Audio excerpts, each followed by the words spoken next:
येथील व्यंकटेश कृषी सेवा केंद्राला भीषण आग, 1 कोटींचे नुकसान। तळवाडा घाट आज पुन्हा 2-3 किलोमीटरपर्यंत जाम। कोविड-19च्या तिसऱ्या लाटेच्या खबरदारीसाठी घाटी प्रशासनाची बैठक। अन्न व औषध प्रशासनाच्या आशीर्वादाने दूध, भाजीपाला, अन्नधान्यात भेसळ सुरू।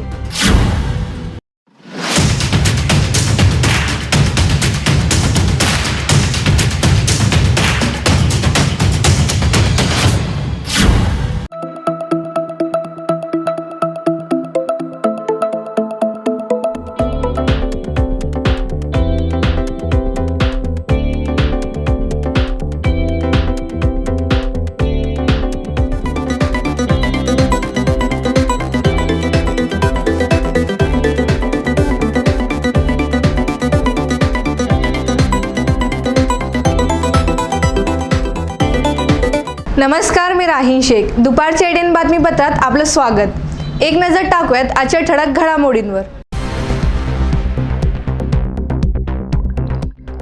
धान्यात लाकडाचा भुसा, दुधात युरिया, भाजीपाल्यात भेसळ, अन्न व औषध प्रशासन बेखबर। तलवाडा घाट पुन्हा जाम, वाहनांच्या 3-4 किलोमीटर पर्यंत रांगा।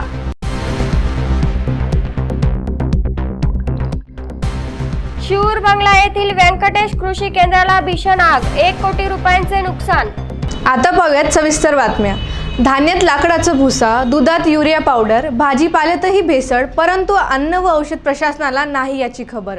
असाच प्रकार सध्या या विभागाच्या आशीर्वादामुळे औरंगाबादेत सुरू आहे। दुधातील भेसळीच्या घटना चव्हाट्यावर आल्या, त्यापाठोपाठ आता जनतेच्या जीवाशी खेळणाऱ्या धक्कादायक प्रकारचाही सुगावा लागतो आहे। बिगर मोसमी फळे आणि ताजातवाना वाटणारा भाजीपाला विषाच्या अंशाने रोज आपल्या ताटात पडतो आहे की आरोग्य बिघडवल्यास कारणीभूत ठरू लागला आहे। फळावाल्यांची परिपक्वता येण्या अगोदरच आंबा, केळी यांसारख्या फळाला रासायनिक पावडर लावून ती पिकवली आहेत अशी खरेदीजन्य परिस्थिती निर्माण करून ग्राहकांची फसवणूक करण्याचा गोरखधंदा सुरू आहे। तसाच प्रकार आता भाजीपाल्याच्या बाबतही घडतो आहे। फळेभाज्या, पालेभाज्या हिरव्यागार आणि फळेभाज्या मोठ्या आकारात आणि टवटवीत वाटण्यासाठी त्यांना इंजेक्शन्स आणि रासायनिक द्रवात बुडवून त्यांची विक्री केली जात आहे। दुधातील घट्टपणा पाहून ग्राहक चांगले दूध मिळत असल्याच्या निष्कर्षापर्यंत जाऊन पोहोचले असले तरी त्यांना हे ठाऊक नाही की दुधाचा हा घट्टपणा दिसण्यासाठी त्यात युरिया सारख्या पावडरचे मिश्रण केले जात आहे। युरियाचा वापर हा पिकांसाठी खत म्हणून केला जातो, त्याचे सेवन मनुष्यास बाधक आहे। पालेभाज्या आणि हिरव्या रंगाच्या फळभाज्या हिरव्यागार आणि फ्रेश वाटाव्यात म्हणून ज्या रासायनिक द्रवातून बुडवून काढल्यानंतर त्या भाज्याला सेवनात आल्यास कॅन्सर सारखे मोठे जीवघेणे आजारही होऊ शकतात। त्याचप्रमाणे धान्यात लाकडाचे बारीक बारीक तुकडे आणि भुसा मिसळून केल्या जाणाऱ्या भेसळीमागे धान्याचे वजन वाढवून कमी धान्यातून जास्त नफा कमवणे असेही प्रकार घडू लागले आहेत। अशी मिलावट करणाऱ्यांना 2 लाख रुपये दंड आणि आजीवन कारावास अशी शिक्षा करण्याची घटनेत तरतूद आहे। परंतु एवढा मिलावटीचा गोरखधंदा देशभरात सर्रासपणे सुरू असताना अन्न आणि औषध प्रशासनाने आतापर्यंत एकही कारवाई केलेली नाही। हा विभाग नेमकं करतो तरी काय, असा प्रश्न नागरिकांना पडतो आहे।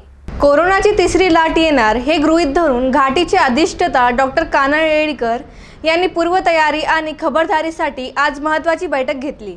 कोरोना महामारीची दुसरी लाट ओसरलेली असून पुढील तिसऱ्या लाटेची शक्यता वर्तवण्यात येत आहे। त्यानुसार रुग्णसेवेसाठी आवश्यक ऑक्सिजन आणि MGPS सिस्टीम बाबत आढावा घेण्यासाठी अधिष्ठाता डॉक्टर कानळ येळीकर यांच्या अध्यक्षतेखाली बैठक आयोजित करण्यात आली होती। सदरच्या बैठकीत संस्थेतील ऑक्सिजन आणि यंत्रसामुग्री संबंधित अधिकारी आणि कर्मचारी तसेच पाठपुरवठाधारक उपस्थित होते। कोरोनासाठी पूर्वी उपलब्ध सोयी सुविधा आणि सद्यस्थितीपर्यंत उभारण्यात आलेली सोयी सुविधा याबाबत आढावा घेण्यात आला। कोरोनाच्या सुरुवातीपासून 208 बेड पासून ते आतापर्यंत कोविड रुग्णांसाठी 1000 बेड पर्यंत क्षमता वाढवण्यात आली। यामध्ये लहान मुलांसाठी बालरोगाची 60 बेड अंतर्भूत आहेत।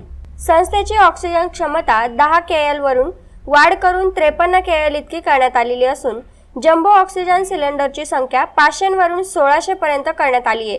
संस्थेमध्ये ऑक्सिजन निर्मितीचे 2 प्रकल्प स्थापित करण्यात आले असून त्यांची क्षमता 1600 mLp आहे। सदरची ऑक्सिजन क्षमतेत अजून 50 ते 20 KL क्षमता वाढवण्याचे प्रस्तावित आहे। याचबरोबर संस्थेत उपलब्ध असणारे व्हेंटिलेटर्सची संख्या देखील 78 वरून वाढवण्यात येऊन 308 पर्यंत करण्यात आली आहे।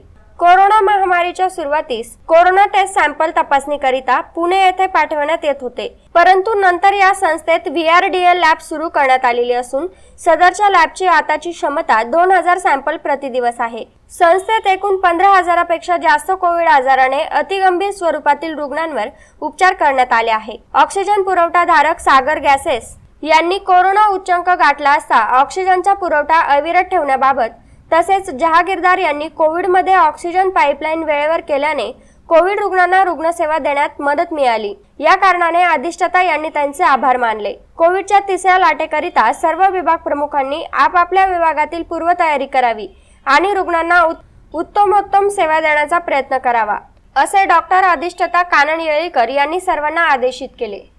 औरंगाबाद शहरामध्ये 15 मार्च 2020 रोजी जी पहिली कोविड पॉझिटिव्ह केस आली तेव्हापासून आपण सगळे सतर्क झालो आणि एप्रिल 2020मध्ये आपलं घाटी रुग्णालय हे डेडिकेटेड कोविड हॉस्पिटल म्हणून घोषित करण्यात आले।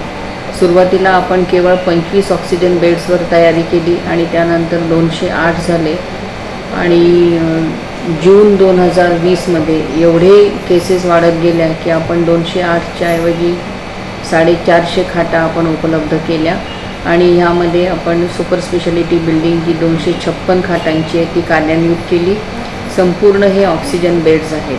पण दुसऱ्या लाटेमध्ये जेव्हा आपण बघितलं मार्च 2021मध्ये जी आली आणि एप्रिल आणि मेमध्ये दामदुपटीने रुग्ण यायला लागले, तर तेव्हा आपण ही खाटांची संख्या 640वर नेली आणि आज आपण तिसऱ्या लाटेसाठीची जी तयारी केली आहे त्याच्यामध्ये आपण 850 ऑक्सिजन खाटा आणि 150 ICCU बेड आपले तयार आहेत।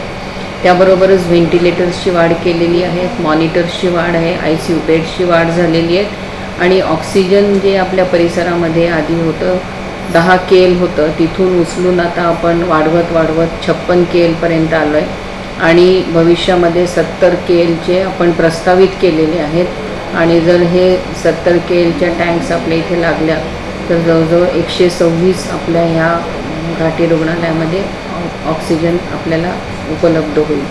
तसंच ऑक्सिजन जम्बो सिलेंडर्स आहे त्याचीसुद्धा संख्या आता आपलं 1500पर्यंत गेली आहे। त्यामुळे तिसऱ्या लाटेच्या तयारी मला असं वाटतं की घाटी परिपूर्ण आहे। तसंच पिडियाट्रिक पेशंटसाठी बालरुग्णांसाठी सुद्धा 60 खाटा आपण राखीव ठेवले आहेत, 25 ICU बेड्स ठेवले आहेत आणि तसंच पोस्ट कोविड जर बालकं जर आपल्याकडे आले तर त्यांच्यासाठी सुद्धा आपण 40 खाटांची व्यवस्था केली। अन्न व नागरी पुरवठा मंत्री छगन भुजबळ यांनी शासकीय निधी विकल्याचा आरोप शिवसेनेचे आमदार सुहास कांदे यांनी केलाय। या मुद्द्याला घेऊन त्यांनी मुंबई उच्च न्यायालयात याचिका दाखल केली आहे। महाविकास आघाडीत दररोज आरोप प्रत्यारोप होत आहे। शिवसेना आमदार सुहास कांदे यांनी नाशिकचे पालकमंत्री तथा राज्याचे अन्न आणि नागरी पुरवठा मंत्री छगन भुजबळ यांनी जिल्हा नियोजनाचा निधी विकला असल्याचा आरोप केल्याने सत्ताधारी शिवसेना भाजपमधील कलगीतुरा रंगला आहे। या पार्श्वभूमीवर आमदार सुहास कांदे यांनी मुंबई उच्च न्यायालयात धाव घेतली आहे। या नव्या वादामुळे आघाडीत काही फारसे आलबेल आहे असे दिसत नाही। या वादावर शिवसेना प्रवक्ते तथा नेते खासदार संजय राऊत यांनी ज्याचा त्याचा सन्मान राखला गेला पाहिजे। छगन भुजबळ यांनी ज्येष्ठ आमदार सुहास कांदे यांनाही पंकज समीर यांच्याप्रमाणे सामावून घ्यावे अशी बोलकी प्रतिक्रिया देऊन हा वाद लवकरच मिटेल असे वृत्तवाहिन्यांशी बोलताना स्पष्ट केले। वैजापूर तालुक्यातील शिऊर बंगला येथील व्यंकटेश कृषी सेवा केंद्राला भीषण आग लागून आगीत 1 कोटींचे नुकसान झाले। अग्निशामक दलाने 4 तासात आग आटोक्यात आणण्यात यश मिळवले। यात सुदैवाने जीवितहानी झाली नाही। वैजापूर तालुक्यातील शिऊर बंगला येथे व्यंकटेश कृषी सेवा केंद्राला भीषण आग लागली असून शिऊर पोलीस ठाण्याचे सहाय्यक पोलीस निरीक्षक निलेश केळे आणि कर्मचारी घटनास्थळी हजर झाले असून सदर घटनेची माहिती अग्निशामक दलाला देण्यात आली आहे। या घटनेत 1 कोटी रुपयांचे नुकसान झाले असून सुदैवाने कोणतीही जीवितहानी झालेली नाही। या भीषण आगीवर 4 तास परिश्रम करून नियंत्रण मिळवले। यावेळी अग्निशमन अधिकारी LP कोल्हे, सचिन शिंदे, विक्रम भुईगळ, किरण पागोरे, शुभम माहेरकर, पंकज भालेराव, भुरालाल सलामपुरे या कर्मचाऱ्यांनी अथक परिश्रम घेऊन आग विझवली। आता वेळ झाली आहे विश्रांतीची। कुठेही जाऊ नका, पाहत रहा ADN न्यूज।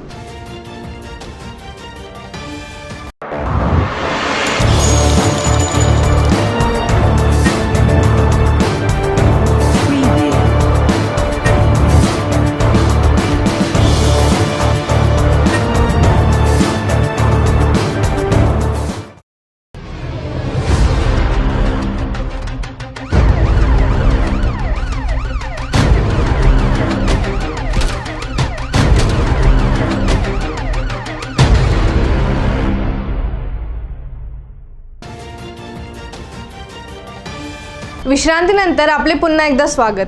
कन्नडचा औटरम घाट जड वाहनांसाठी बंद असून पर्यायी नागद तलवाडा मार्ग सुरू करावा लागला। या घाटात ट्रक मोठ्या गाड्यांच्या 4-5 किलोमीटर पर्यंत वाहतूक जाम झालाय। कन्नडच्या औटरम घाटात दरडी कोसळल्याने घाट जड वाहनांसाठी बंद आहे। सप्टेंबर महिन्यात झालेल्या मुसळधार पावसाने डोंगराच्या कडा कोसळल्या, त्यामुळे चाळीसगाव धुळेकडील मार्ग बंद झाला। घाटाचा रस्ता खचल्याने दुरुस्तीचे काम सुरू असून जड वाहनांसाठी पर्यायी रस्ता म्हणून तळवाडा नागद रस्त्याचा वापर सुरू आहे। हा रस्ता अरुंद असल्याने घाटात 3 ते 4 किलोमीटर पर्यंत वाहनांच्या रांगा लागल्या आहेत, त्यामुळे वाहनधारकांना तासनतास खोळंबावे लागत आहे। औटरम घाट अति धोकादायक असून त्याची लांबी सुमारे 10 किलोमीटर पर्यंत आहे। कन्नड औटरम घाटाचे काम लवकरात लवकर पूर्ण करावे अशी मागणी नागरिकांकडून होत आहे।